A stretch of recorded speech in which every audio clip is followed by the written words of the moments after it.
if you are part of the European Union, you belong to the European single market, which means that you have free access to the whole of the 500 million consumers, plus countries outside Europe for which the European Union has negotiated privileged access for the price of they getting free access to this big market. So if you're in, that's the privileges you have. If you're out, you lose these privileges. You lose your preferred access to the European market, which is roughly 50% of UK trade, and you lose the privileged access to Canada, Mexico, and a series of other countries, which is probably 15% more of UK trade. So you lose the privileged access you have, the free trade you have, for 65% of your exports. You export less, you produce less, you have less trade, less export, less jobs.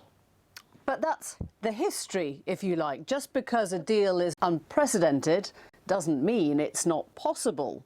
The UK could still trade with the European states free of tariff and non-tariff barriers, but without committing to those full set of rules, couldn't it?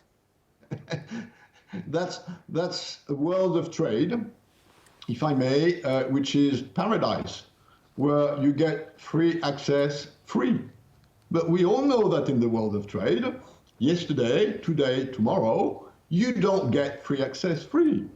You get free access for a price, which is I give you access to my market, you give me access to your market. I'm not going to give you access to my market if you don't give me access to your market. This is something that will never work. You know, it's pie in the sky. Trade negotiations are tough, which, by the way, is one of the reasons why they are sometimes so long. It's I give you, you give me. Now, what would the UK have to give to the 27 other Europeans in the case of Brexit, or to Mexico, Canada, Japan, or India?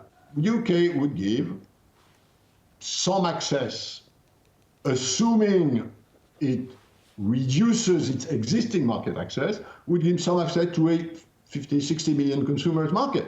You don't get for 60 million consumer market what you get for 500. So you are saying bluntly, no free trade without following EU trading rules. Does that also mean that we would have to be covered by the European Court of Justice? No, I mean, we have precedents. We have a European economic space with countries like Norway, like Liechtenstein, sorry to mention that, like Switzerland, but this is not free of charge. They pay. And that's something that you cannot hide to the British public. The notion that you can exit and keep the benefits that you have while you're in trade-wise, and I'm limiting my comments to trade, which is the part I know, is just pie in the sky. Would you go so far as the French economy minister, Emmanuel Macron, did at the weekend to say Britain would be completely killed in trade talks if the country chose to leave? I think any serious people knowing what's happening in trade on this planet today knows that UK has a formidable asset for the moment, which has benefited a lot to its economies, and that losing this asset would have a price. The notion that you exit the EU trade-wise at no price is simply a lie. Pascal Lamy, thank you very much.